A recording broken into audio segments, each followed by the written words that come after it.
Bonjour frères et sœurs, je suis heureux de pouvoir encore vous retrouver aujourd'hui pour que nous puissions partager encore la parole du Seigneur en ce dimanche. Je voudrais que sans plus tarder, nous puissions prier, inviter le Saint-Esprit à nous conduire dans ce rendez-vous qui est intitulé « À l'écoute dans la présence du Saint-Esprit ». Je vais prier maintenant. Seigneur Jésus, je te remercie encore pour ce dimanche. Tu nous permets d'être ensemble, de pouvoir méditer ta parole. Seigneur, de pouvoir partager ces moments entre frères et sœurs. Je te remercie, Seigneur, de m'utiliser comme un canal, afin que, Seigneur, tu puisses nous instruire encore.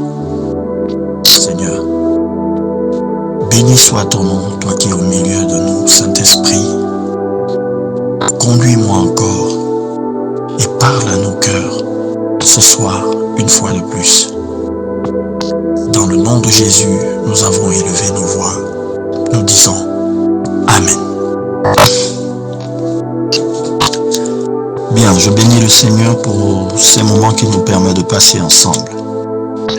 Nous allons aujourd'hui partir dans le livre de Matthieu. Matthieu, le chapitre 5. Il est question ici du discours sur la montagne de notre Seigneur Jésus-Christ de Nazareth. Le titre, c'est les béatitudes. Et donc, nous partons dans le livre de Matthieu.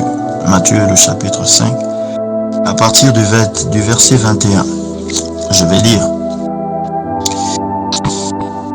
Vous avez appris qu'il a été dit aux anciens, tu ne commettras pas de meurtre. Celui qui commet un meurtre mérite de passer en jugement. Et moi je vous dis, tout homme qui se met sans raison en colère contre son frère mérite de passer en jugement. Celui qui traite son frère d'imbécile mérite d'être puni par le tribunal. Et celui qui le traite de fou mérite d'être puni par le feu de l'enfer. Si donc tu présentes ton offrande vers l'autel, et que là tu te souviennes que ton frère a quelque chose contre toi, laisse ton offrande devant l'autel et va d'abord te réconcilier avec ton frère. Puis viens présenter ton offrande.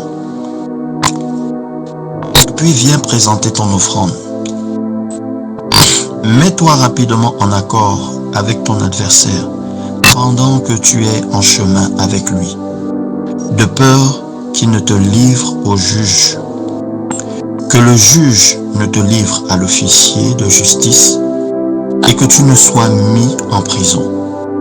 Je te le dis en vérité, tu n'en sortiras pas avant d'avoir remboursé jusqu'au dernier centime. Vous avez appris qu'il a été dit, tu ne commettras pas d'adultère. Et moi je vous dis, tout homme qui regarde une femme pour la convoiter a déjà commis un adultère avec elle dans son cœur. Si ton œil droit te pousse à mal agir, arrache-le et jette-le loin de toi. Car il vaut mieux pour toi subir la perte d'un seul de tes membres que de voir ton corps entier jeté en enfer. Mieux vaut pour toi. Et si ta main droite te pousse à mal agir, coupe-la et jette-la loin de toi, car il vaut mieux pour toi subir la perte d'un seul de tes membres que de voir ton corps entier jeté en enfer. Il a été dit que celui qui renvoie sa femme lui donne une lettre de divorce. Mais moi, je vous dis, celui qui renvoie sa femme, sauf pour cause d'infidélité, l'expose à devenir adultère. Et celui qui épouse une femme divorcée commet un adultère. Vous avez encore appris qu'il a été dit aux anciens, tu ne violeras pas ton serment, mais tu accompliras ce que tu as promis au Seigneur. Mais moi je vous dis, de ne pas jurer du tout, ni par le ciel, parce que c'est le trône de Dieu, ni par la terre, parce que c'est son marchepied, ni par Jérusalem, parce que c'est la ville du grand roi. Ne jure pas non plus par ta tête, car tu ne peux pas rendre blanc ou noir un seul cheveu. Que votre parole soit oui pour oui, non pour non. Ce qu'on y ajoute vient du mal. Vous avez appris qu'il a été dit, œil pour œil et dent pour dent. Mais moi je vous dis, de ne pas résister aux méchants. Si quelqu'un te gifle sur la joue droite, tends lui aussi l'autre. Si quelqu'un veut te faire un procès et prendre ta chemise, laisse-lui encore ton manteau. Si quelqu'un te force à faire 1 kilomètre, fais-en 2 avec lui. Donne à celui qui t'adresse une demande et ne te détourne pas de celui qui veut faire un emprunt.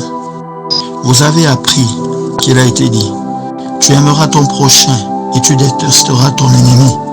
Mais moi je vous dis, aimez vos ennemis, bénissez ceux qui vous maudissent, faites du bien à ceux qui vous détestent et priez pour ceux qui vous maltraitent et qui vous persécutent, afin d'être les fils de votre Père Céleste.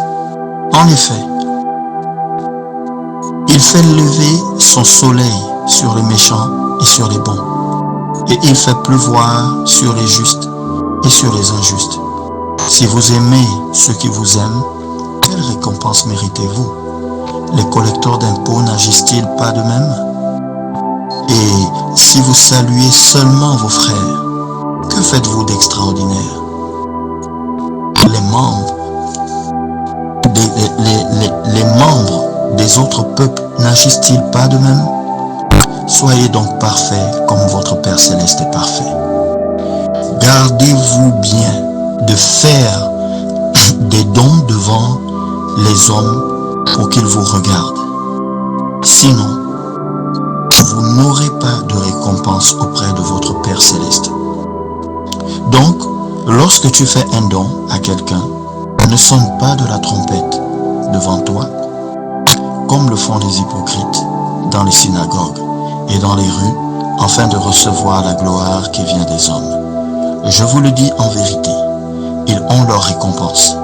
Mais toi, quand tu fais un don, que ta main gauche ne sache pas ce que fait la droite, afin que ton don se fasse en secret. Et ton Père, qui voit dans le secret, te le rendra lui-même ouvertement. Alléluia. Je bénis le Seigneur pour cette parole et nous allons partir sans plus tarder. Nous allons décortiquer la parole et nous allons écouter en profondeur ce que Jésus-Christ de Nazareth, ce que le Saint-Esprit veut nous donner en ce jour comme message. Alors je vais reprendre la lecture en essayant de décortiquer petit à petit. Nous allons partager et décortiquer ce message au fur et à mesure. Nous repartons donc à partir du verset 21 de Matthieu 5. Voici ce qui est dit. Vous avez appris qu'il a été dit aux anciens, tu ne commettras pas de meurtre. Celui qui commet un meurtre mérite de passer en jugement. Mais moi, je vous dis, tout homme qui se met sans raison en colère contre son frère mérite de passer en jugement. Celui qui traite son frère d'imbécile mérite d'être puni par le tribunal, et celui qui le traite de fou mérite d'être puni par le feu de l'enfer. Alléluia. Je rends gloire au Seigneur qui nous permet de parcourir ce merveilleux message.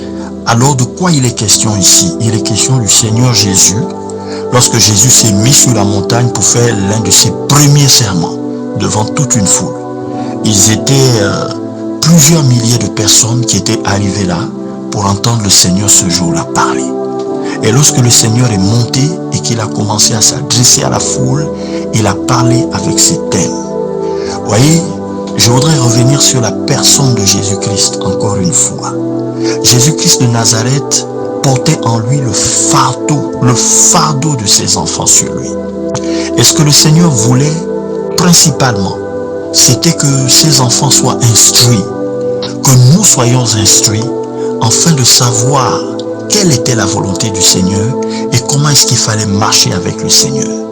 Le Seigneur a toujours voulu nous donner les clés pour nous permettre de pouvoir évoluer, non seulement dans la société, mais aussi dans la vie spirituelle. Et donc ce jour-là, le Seigneur va faire quelque chose d'extraordinaire. Il va se mettre à donner les clés de la vie et de la marche avec le Seigneur, les clés de la réussite, même dans la société, les clés de notre réussite. Parce que vous voyez, si souvent nous avons des problèmes dans notre marche chrétienne et si nous avons des problèmes dans notre vie quotidienne, c'est parce que souvent nous n'appliquons pas ce que le Seigneur a déjà donné. Le Seigneur nous a donné les clés pour pouvoir réussir. Il nous a donné aussi les clés pour pouvoir marcher avec lui, pour pouvoir réussir dans notre vie chrétienne. Et ce jour-là, s'adressant à la foule, c'est ce qu'il a fait. Et aujourd'hui, le Seigneur voudrait revenir sur cela par rapport à nous, pour que notre vie puisse changer.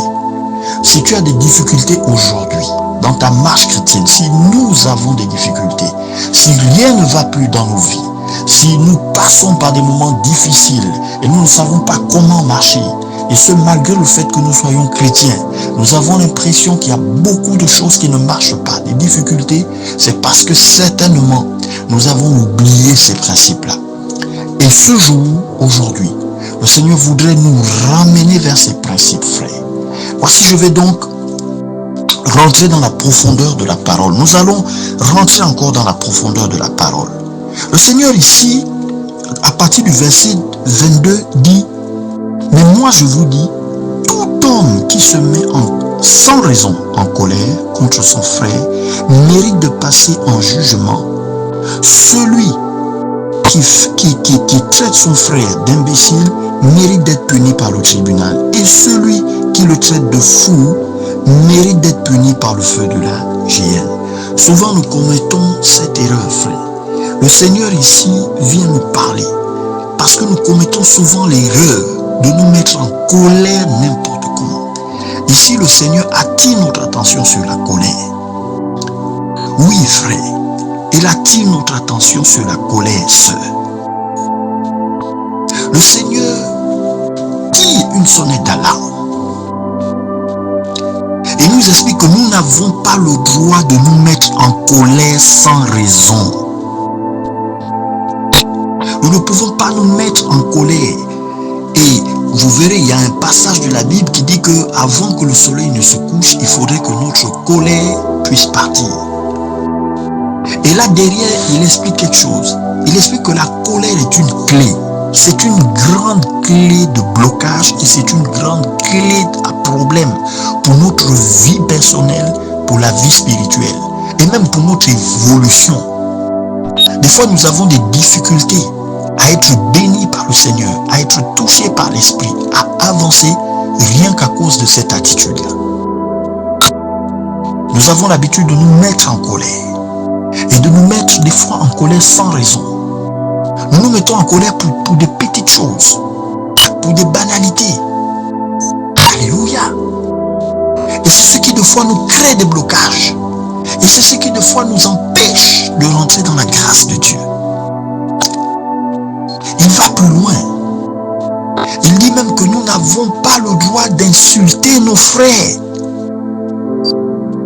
Mais des fois l'injure, l'insulte que nous faisons est dans le cœur. Quand la colère est montée et quand la haine est montée, tu profères des paroles qui ne sont pas bien vis-à-vis de ton frère. Et le Seigneur dit que lui, il voit ça. Et que le résultat de ces choses-là, c'est que nous pouvons aller en enfer à cause de ces choses-là. Alléluia. Verset 23. Si donc tu présentes ton offrande vers l'autel, et que là tu te souviennes que ton frère a quelque chose contre toi, laisse ton offrande devant l'autel et va d'abord te réconcilier avec ton frère. Puis, viens présenter ton offrande. voyez,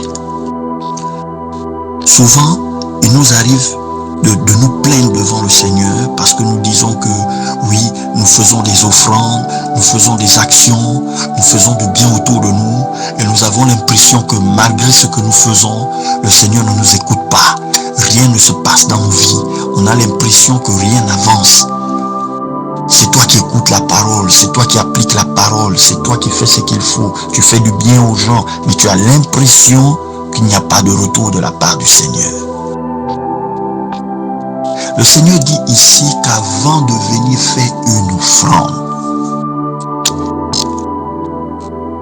il ne dit pas qu'avant de venir faire une offrande, regarde si tu as quelque chose dans ton cœur contre ton frère. Il dit, avant de venir faire une offrande, souviens-toi s'il y a un frère qui t'en veut et qui a un problème avec toi, ou une sœur qui a un problème avec toi. Et puis il dit maintenant, toi tu vas vers cette personne-là. C'est-à-dire, ce n'est pas toi qui as le problème avec cette personne, mais c'est cette personne qui a un problème avec toi, que tu sais que cette personne ne t'aime pas, tu sais que cette personne ne t'apprécie pas, parce que cette personne-là ne te tient pas dans son cœur, t'en veut. Il dit, si tu sais qu'il y a quelqu'un qui a cela vis-à-vis de toi, va d'abord vers la personne. Réconcilie-toi avec cette personne et puis maintenant viens faire ton offrande. Vous voyez, souvent, il nous arrive de confondre les choses, frères, sœurs. Non, nous ne devons pas confondre. La Bible dit que si donc tu présentes ton offrande et que tu te souviens qu'il y a un frère qui a quelque chose contre toi ou une sœur qui a quelque chose contre toi, va d'abord te réconcilier. Va au moins vers la personne pour te réconcilier. Maintenant, si la personne ne veut pas, ce n'est plus de ta faute. Tu auras fait ce qu'il faut. Et alors, vous voyez maintenant, quand tu viendras faire l'offrande devant le Seigneur, l'offrande maintenant va porter son fruit. Et c'est là que ton offrande aura maintenant un impact sur ta vie et que la grâce et la bénédiction arrivent vers toi. Donc il faut bien suivre. Au moins si tu te souviens, va d'abord vers la personne. Et si la personne refuse de se mettre en accord avec toi, tu auras au moins fait le pas. Et là tu peux partir maintenant faire ton offrande devant le Seigneur. Cela sera agréé. Verset 25. Mets-toi rapidement d'accord avec ton adversaire pendant que tu es en chemin avec lui, de peur qu'il ne te livre au juge, que le juge ne te livre à l'officier de justice et que tu ne sois mis en prison. Bien. On va s'arrêter là un instant. Je vais expliquer quelque chose rapidement par la grâce de Dieu. Oui, frère, écoutons attentivement. Lorsque tu es en chemin avec ton ennemi, lorsque tu es en chemin avec ton ennemi, sois en accord avec lui. Je m'explique. Si tu travailles avec quelqu'un qui est ton ennemi, arrange-toi à être en accord avec la personne parce que vous avez la même activité. Évite de montrer ouvertement que vous êtes en guerre. La Bible dit que il est capable de monter des complots contre toi dès lors où vous êtes ensemble. Il peut monter des complots contre toi et tu finiras par te retrouver en prison. Donc, ici le Seigneur nous parle de sa sagesse. Il dit la sagesse qu'il nous donne, c'est cela. C'est pourquoi vous voyez, plus haut, il a d'abord pris le temps de parler de la colère. D'avoir une maîtrise par rapport à la colère. Enfin, ça peut être un collègue. Ça peut être dans l'activité, ça peut être dans le Seigneur, ça peut être dans l'église, ça peut être dans ta vie quotidienne, ça peut être, je ne sais pas avec qui. Mais le Seigneur dit que quand quelqu'un est sur le même chemin que toi, même si tu sais que c'est ton ennemi, arrange-toi à faire le politiquement correct. Alléluia. Arrange-toi à ne pas rentrer frontalement en guerre avec la personne. Pourquoi? Parce que le Seigneur dit ceci, que la personne est capable de te faire des coups. Et tu te retrouveras devant des juges et tu pourras te retrouver en prison. Alléluia. Donc, ici, le Seigneur nous interpelle par rapport à ça. Parce que l'amour de Jésus pour nous est grand. Cet amour-là est grand. Et ce que le Seigneur voudrait par-dessus tout, c'est que nous puissions, nous, en tant qu'enfants du Seigneur, aller de gloire en gloire. Et donc, ce sont ces choses-là, ces détails-là qui nous retardent.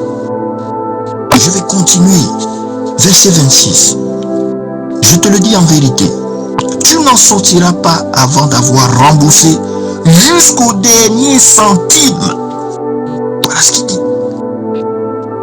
Celui qui marche sur ton ennemi qui est avec toi sur le même chemin et que tu affrontes ouvertement,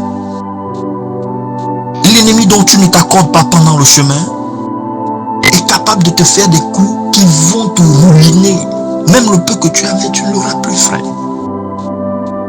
Donc attention au comportement. En tant qu'enfant du Seigneur, nous avons le devoir d'écouter l'Esprit dans tout ce que nous faisons. Verset 27. Vous avez appris qu'il a été dit, tu ne commettras pas d'adultère. Mais moi je vous dis, tout homme qui regarde une femme pour la convoiter a déjà commis un adultère avec elle dans son cœur. Alléluia. Vous voyez, lorsque tu convoites une femme qui est mariée, lorsque tu convoites un homme qui est marié, dans le livre de Jacques, la Bible nous parle du processus qui s'opère. Jacques explique que nous avons d'abord la convoitise qui, elle, va entraîner un processus qui nous amène jusqu'à la fin, à la consommation qui mène à la mort. Donc c'est un processus au niveau de la pensée. Pour convoiter, il faut apprécier. Et le Seigneur ici explique que dès que tu as déjà commencé à convoiter, en fait, tu t'es déjà fait des images dans ta pensée et sans le savoir, tu as déjà consommé l'adultère. Il ne te reste plus qu'à passer à l'acte. Donc pour le Seigneur, le péché commence dans la pensée et c'est de là que tout se produit. Parce que vous voyez, généralement, ce que nous disons, c'est comme je n'ai pas fait la chose, c'est que vraiment je suis clean, quoi. Je n'ai rien fait. Le Seigneur dit que ta pensée doit être pure. Le fait même de prendre le temps de convoiter, de te faire des images avec la femme de quelqu'un ou l'homme de quelqu'un, tu as déjà commis le péché. Voilà ce que le Seigneur dit. Il ne te reste plus qu'à passer à l'acte. Ça, c'est la dernière étape. Donc, il nous interpelle ici par rapport à ça. Et il dit qu'il ne faudrait pas le faire. Celui qui convoite, il ne faut même pas convoiter. C'est la femme de quelqu'un. Ne regarde pas. Est-ce qu'elle est belle? Ce n'est plus ton problème. Est-ce qu'il est beau? Ce n'est plus ton problème. Il occupe quelle fonction? Ce n'est pas ton problème, frère. C'est la personne de quelqu'un. Fuis. La Bible nous demande de fuir cela. Fouiller l'impudicité, nous dit la Bible. Donc, nous devons le fuir de la manière la plus radicale. Alléluia. Et si nous sommes tombés dans le péché, et si tu es tombé dans le péché, tu peux te repentir et revenir vers une nouvelle voie. Voilà ce que le Seigneur nous dit dans ce passage. Donc dès que tu le fais, tu as commis l'adultère. je relis ce passage. Vous avez appris qu'il a été dit, tu ne commettras pas d'adultère, mais moi je vous dis, tout homme qui regarde une femme pour la convoiter a déjà commis un adultère avec elle dans son cœur. Verset 29. Si ton œil droit te pousse à mal agir, arrache-le et jette-le loin de toi, car il vaut mieux pour toi subir la perte d'un seul de tes membres que de voir ton corps entier jeté en enfer. Et si ta main droite te pousse à mal agir, coupe-la et jette-la loin de toi, car il vaut mieux pour toi subir la perte d'un seul de tes membres que de voir ton corps entier jeté en enfer. Donc ici, vous savez, le Seigneur, il parlait souvent avec des métaphores. Donc ici, c'est une forme de métaphore qu'il emploie. Alors, c'est simplement pour dire que si tu sais que c'est cette chose-là qui est une occasion de chute pour toi, qui t'amène toujours à tomber, à commettre l'iniquité, il dit que c'est pas à toi de ça. Est-ce que ce sont les mauvaises compagnies? Est-ce que c'est un ami? Est-ce que ce sont des connaissances? Est-ce que ce sont des gens devant lesquels tu n'arrives pas à résister, qui t'entraînent à faire certaines choses, à poser certains actes? Le Seigneur dit, retire-toi d'eux. Alléluia. Tout ce qui peut être une occasion de chute et une occasion de faiblesse pour toi, qui t'empêche de marcher selon les principes du Seigneur, la Bible dit que tu dois l'arracher, tu dois te séparer de ça. Et c'est pour cela qu'en faisant cette métaphore, le Seigneur prend exemple sur les membres du corps. Vous voyez? Parce que arracher son bras, c'est douloureux. Et le Seigneur fait allusion à ça.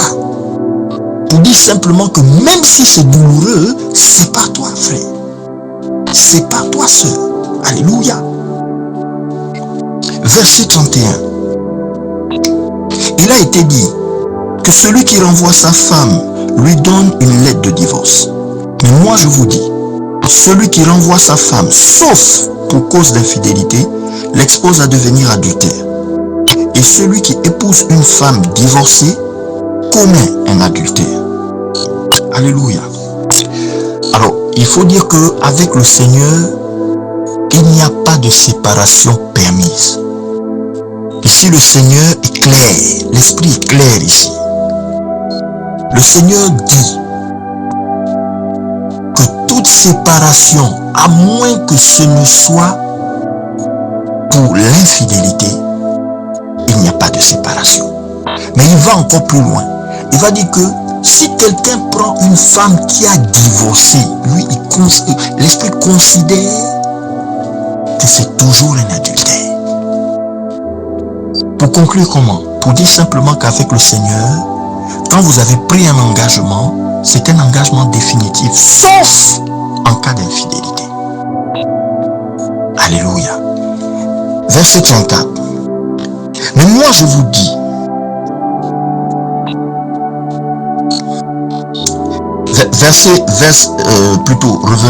revenons plutôt au verset 33. Verset 33. Donc on est au verset 33. Verset 33. Vous avez encore appris qu'il a été dit aux anciens, tu ne violeras pas ton serment, mais tu accompliras ce que tu as promis au Seigneur. Mais moi je vous dis de ne pas jurer du tout, ni par le ciel, parce que c'est le trône de Dieu, ni par la terre, parce que c'est son marchepied, ni par Jérusalem, parce que c'est la ville du grand roi. Ne jure pas non plus par ta tête, car tu ne peux pas rendre blanc ou noir un seul cheveu. Que votre parole soit oui pour oui, non pour non. Ce qu'on y ajoute vient du malin. Alors, nous ne devons jamais jurer. Nous devons avoir une parole. Alléluia. Oui, frère, oui, sœur. Nous jurons trop. Quand nous prenons un engagement ou nous faisons quelque chose, pour montrer que cela est sincère, nous avons tendance à vouloir jurer. Alors le Seigneur nous apprend ici que dans le christianisme, dans le Seigneur, lorsqu'on est enfant de Dieu, on ne jure pas. Notre parole est oui pour ce qui est oui et non pour ce qui est non. Et on n'ajoute pas des choses. La Bible dit que si c'est oui que nous devons dire, nous disons oui. Si c'est non, nous disons non. Le reste n'est que de la malice. Ça vient du malin. Et le Seigneur n'est pas pour ça. Alléluia. Vous voyez, la parole a un effet. Et donc la puissance que nous avons dans notre parole ici, en réalité, le Seigneur nous montre, il nous fait une démonstration de ce qui est caché derrière notre parole, la puissance que nous avons derrière la parole créative. Donc, ce qui se passe, c'est quoi? Le fait d'être un homme qui ne dit que oui quand il faut dire oui, ou une femme qui ne dit que oui quand il faut dire oui, et non quand il faut dire non, te procure, te donne une autorité dans la parole. Alléluia. Et donc c'est le secret. Et c'est ce que le Seigneur était en train de faire. C'est ce secret-là qu'il était en train de donner. Et je continue la lecture. Verset 38. Vous avez appris qu'il a été dit œil pour œil et dent pour dent. Mais moi je vous dis de ne pas résister aux méchants. Alléluia. Voyez, la technique du Seigneur est différente de notre technique à nous. Alléluia. Oui frère, nous sommes souvent persécutés. Oui frère, tu es souvent persécuté. Il y a des choses injustes qui arrivent. Il y a des gens qui te font des mauvaises choses. Le Seigneur ici explique quelque chose de très simple. Il dit, chez lui, le principe d'œil pour œil, dent pour dent n'existe pas. Pourquoi? Parce que le Seigneur, dans sa parole, a dit que c'est à lui la vengeance. Lorsque toi-même tu te fais justice, tu t'es déjà fait justice. Alléluia. Mais la justice que toi-même tu fais en tant qu'être humain aura toujours une autre conséquence. Ta justice ne sera jamais parfaite. Il y aura toujours des problèmes derrière.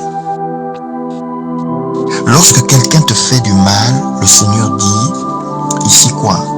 Il explique bien. Il dit, vous avez appris qu'il a été dit, œil pour œil et dent pour dent. Mais moi je vous dis de ne pas résister aux méchants. Lorsque le méchant vient te faire quelque chose, frère, lorsqu'on te fait quelque chose d'injuste, laisse. Laisse, frère, et remets ça dans les mains du Seigneur. Tu peux me croire, il n'oublie jamais, il ne laisse jamais. Il te rendra justice au moment opportun. Mais tu auras évité une catastrophe. Parce que je reviens dessus, comme le Seigneur nous disait plus haut. Lorsque nous nous mettons en colère, c'est dangereux. Et si tu es victime de quelque chose d'injuste, ce qui t'anime, qui va t'animer en premier, c'est la colère. Parce que tu n'accepteras pas l'injustice. C'est la haine parce que tu auras l'impression qu'il n'y a pas de justice pour toi. Et le mal va s'installer. Et le mal va produire du mal dans ta vie. Et donc pour éviter ça, qu'est-ce que le Seigneur dit? Il dit, laisse. Alléluia. Et remets tout dans ses mains. Remets tout dans ses mains. Et il va plus loin encore. Il dit au verset 39, mais moi je vous dis de ne pas résister aux méchants. Si quelqu'un te gifle sur la joue droite, tends lui aussi l'autre. Alléluia. Ce passage-là, beaucoup de monde ont souvent parlé de ça. Mais comment le Seigneur peut dire que si on me gifle sur une joue, je donne l'autre joue? Tout à l'heure, je vous disais que le Seigneur parle avec des métaphores. Alléluia. quelqu'un vient et te fait quelque chose qui t'offusque, frère, laisse. Laisse, le Père de la justice va s'occuper si tu laisses. Si tu laisses parce que tu appliques sa parole, il se souviendra. Et comme il est attaché à sa parole, il te rendra justice. Alléluia. Ah Seigneur, merci pour ta parole. Verset 40. Si quelqu'un veut te faire un procès et prendre ta chemise, laisse-lui encore ton manteau. Alléluia. Si quelqu'un te force à faire 1 kilomètre, fais-en 2 avec lui. Faisons toujours le bien à ceux qui nous font du mal. Ainsi le Seigneur rendra justice pour nous, et ce sont des grâces que nous prenons sur la tête de nos ennemis. Alléluia.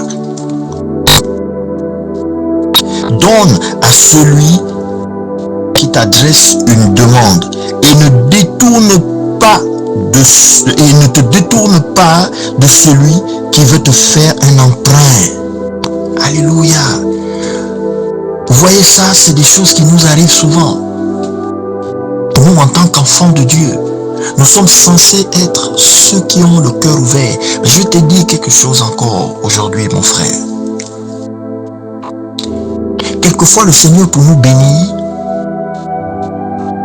a besoin que nous puissions ouvrir nos cœurs à ceux qui sont dans le besoin. Alléluia. Lorsque tu es confronté à une situation où quelqu'un est dans le besoin et des fois veut même emprunter vers toi, t'emprunter quelque chose, de l'argent ou je sais pas quoi, il veut faire un prêt auprès de toi. C'est-à-dire, il te dit, parce que des fois quand les gens sont dans des difficultés, c'est ce qu'ils font. Il vient te dire, ah frère, tu peux me prêter après, je vais rendre et tout ça. La Bible dit que ne repousse pas le frère. Ne t'éloigne pas de cette personne-là, mais donne. Alléluia. Donne. Parce que vous voyez, derrière le fait d'aider, il y a une grâce qui vient vers toi. Et souvent, les problèmes que nous avons peuvent être décantés à cause de l'ouverture de cœur et de l'action que nous posons vis-à-vis des personnes qui viennent emprunter ou qui viennent demander notre secours. Alléluia. Le Seigneur se souvient toujours de ceux qui font le bien. Je vous dis la vérité. Je vous dis la vérité. Alléluia. Lorsque tu viens en aide à quelqu'un qui est véritablement dans le besoin, il y a des paroles que cette personne va dire te concernant, qui seront des paroles qui apporteront la grâce dans ta vie. Et le Seigneur se souvient de ça. Et il va décanter des situations dans ta vie. Donc souvent, nous nous retrouvons dans des situations, nous sommes confrontés à des situations compliquées parce que nous-mêmes nous n'appliquons pas les réalités de la parole. Et ici, le Seigneur enseigne là-dessus. Verset 44. Vous avez appris qu'il a été dit, tu aimeras ton prochain et tu détesteras ton ennemi. Mais moi je vous dis, aimez vos ennemis, bénissez ceux qui vous maudissent, faites du bien à ceux qui vous détestent et priez pour ceux qui vous maltraitent et qui vous persécutent, afin d'être fils de votre Père céleste. Et voici le comportement des fils du Seigneur. Ce qui prouve que tu es un fils du Seigneur, que nous sommes des fils du Seigneur, c'est que nous, contrairement aux autres, on a la capacité de prier pour les gens qui nous font du mal, de leur souhaiter du bien. Eh bien, je vais expliquer quelque chose. Lorsque tu le fais, tu détruis le mal qui est en toi. Parce que prier pour quelqu'un qui te fait du mal, frère, ce n'est pas facile. Mais quand tu le fais, tu détruis le mal que toi, en tant qu'être humain, tu peux avoir. Et tu prends la nature du Seigneur qui s'installe à l'intérieur de toi. Et l'aura qui te conduit ce que tu transportes avec toi, partout où tu vas maintenant, ce n'est que du bien. Et je vais te dire ce que ça fait. Ça t'ouvre les portes. Alléluia. Ça t'ouvre les portes. Les gens qui te rencontrent ont une sensation de paix et de bien-être quand ils sont avec toi. Parce que le mal n'est pas en toi. Alléluia. Tu ne transportes pas les ténèbres. Prier pour son ennemi, penser du bien de son ennemi, c'est transporter le bien en soi. Et c'est donc avoir la bénédiction avec soi. Alléluia. Et c'est pour cela que le Seigneur parle de ces choses-là. C'est pour cela qu'il explique ça. En tant qu'être humain, on ne peut pas comprendre ça comme ça. Mais quand tu as l'esprit peut t'amener à mieux saisir ces choses. Et donc c'est ce que le Seigneur attend de nous. C'est ce que le Seigneur sait que tu es. Il a mis ça en toi. Il a mis ça en moi en tant qu'enfant du Seigneur. Alléluia. Et il explique que c'est parce qu'il fait lever son soleil sur les bons et les méchants. Que lui, le Seigneur, même les méchants, il leur donne le soleil. Alléluia. Parce qu'il voit au-delà. Il voit l'âme. Il sait que dans chaque être humain, il y a du bon. Et que les gens sont méchants à cause de la semence de l'adversaire. Alléluia. Mais nous ne devons pas avoir le mal en nous. Et nous devons nous efforcer d'être des gens de bien. Verset 46. Si vous aimez seulement ceux qui vous aiment, quelle récompense méritez-vous? Les collecteurs d'impôts n'agissent-ils pas de même? Et si vous saluez seulement vos frères, que faites-vous d'extraordinaire? Alléluia. Vous voyez, ce n'est pas parce que nous sommes chrétiens que nous allons devenir comme des sectaires. C'est-à-dire que nous allons devenir des gens qui ne restons qu'à huis clos. Non. Le Seigneur n'est pas antisocial. Il allait vers tout le monde. Il marchait avec tout le monde. Il mangeait chez tout le monde. Il ne jugeait pas les gens. Au contraire, son attitude faisait que plusieurs venaient au Seigneur. Mais nous, depuis que nous sommes devenus chrétiens, nos propres parents, ceux qui nous entourent, nous ne sommes plus ouverts. Alléluia. Il paraît que si nous sommes chrétiens, nous ne devons plus fréquenter celui-ci, celui-là. Alléluia. Paul a dit, j'ai été avec tous. Avec ceux qui étaient sous la loi, j'étais comme étant sous la loi, bien que je ne le sois pas. Afin d'amener le maximum au Seigneur. Le Seigneur dit que si vous ne saluez que vos frères, qu'est-ce que vous faites d'extraordinaire? Soyez ouverts envers tout le monde. Soyez quelqu'un de jovial. Soyez quelqu'un d'accessible. Alléluia. Ne jugez pas. Prenons exemple sur Jésus. Jésus-Christ de Nazareth nous a aimés.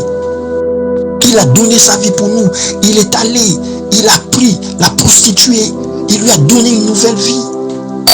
Alléluia. Il a choisi un collecteur d'impôts pour être son disciple. Il était avec tout le monde et ouvert à tout le monde. Et c'est comme ça que nous devons être. Nous ne devons pas être antisocial. Alléluia. As-tu eu un problème avec ta soeur? As-tu eu un problème avec quelqu'un? Ça fait combien d'années que vous ne vous parlez pas? Frère, repars vers la personne. Repars vers la personne.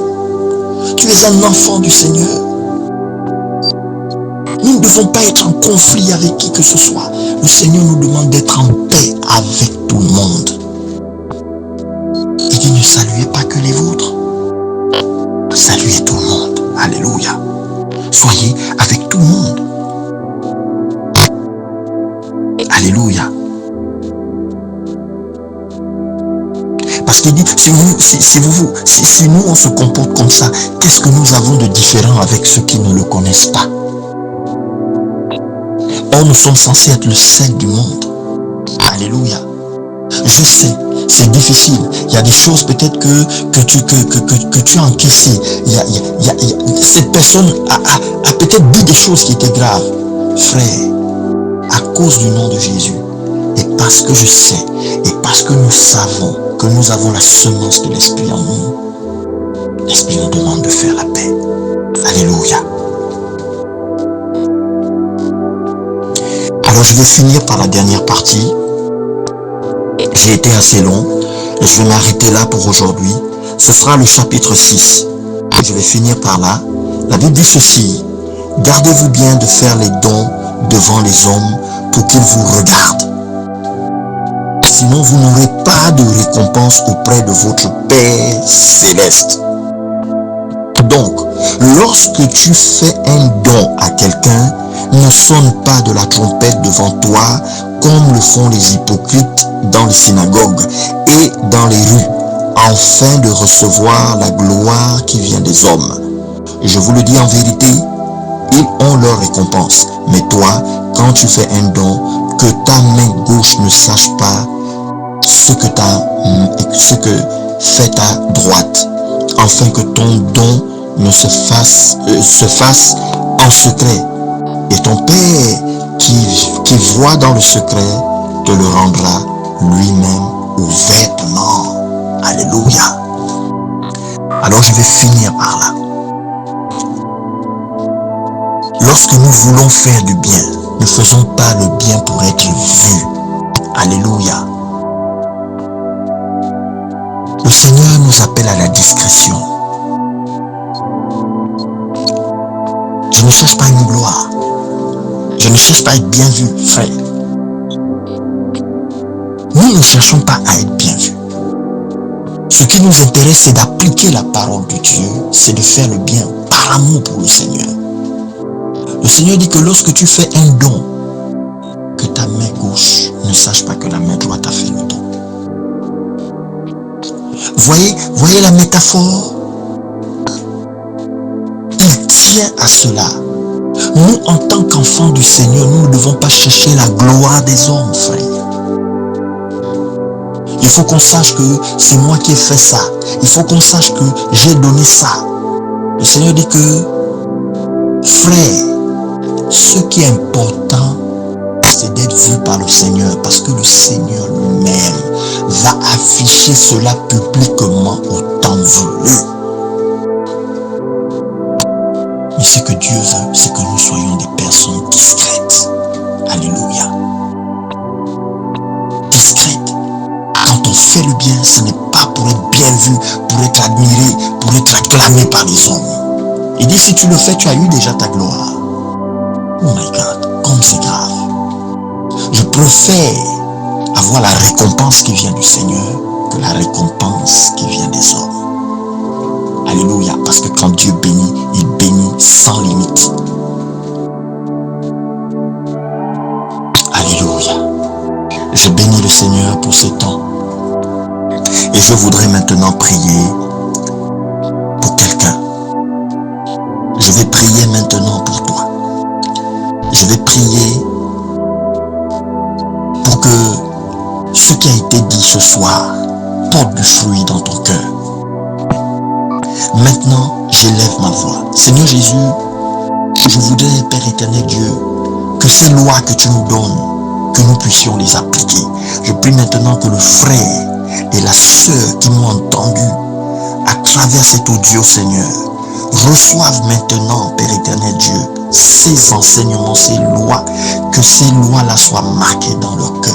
Que cela soit marqué dans nos cœurs, Seigneur, afin que nous puissions les appliquer, Seigneur. Car ce sont les clés, Seigneur, de la bénédiction, de la réussite et de l'élévation avec toi et dans la société. Je prie donc, Seigneur, que si quelqu'un avait un conflit, Seigneur, mon Dieu, mon roi, que la paix, Seigneur, s'installe et que cette personne aille vers la personne avec qui elle avait un conflit et que ce conflit soit réglé dans le nom de Jésus-Christ.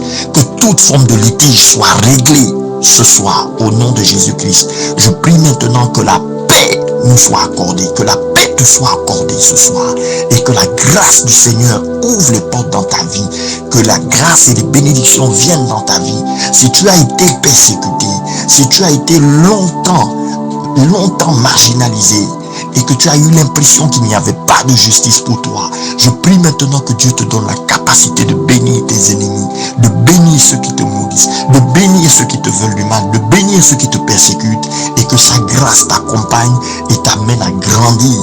Que la gloire du Seigneur soit avec toi et que cette gloire ne te quitte pas, dans le nom de Jésus-Christ de Nazareth. Amen.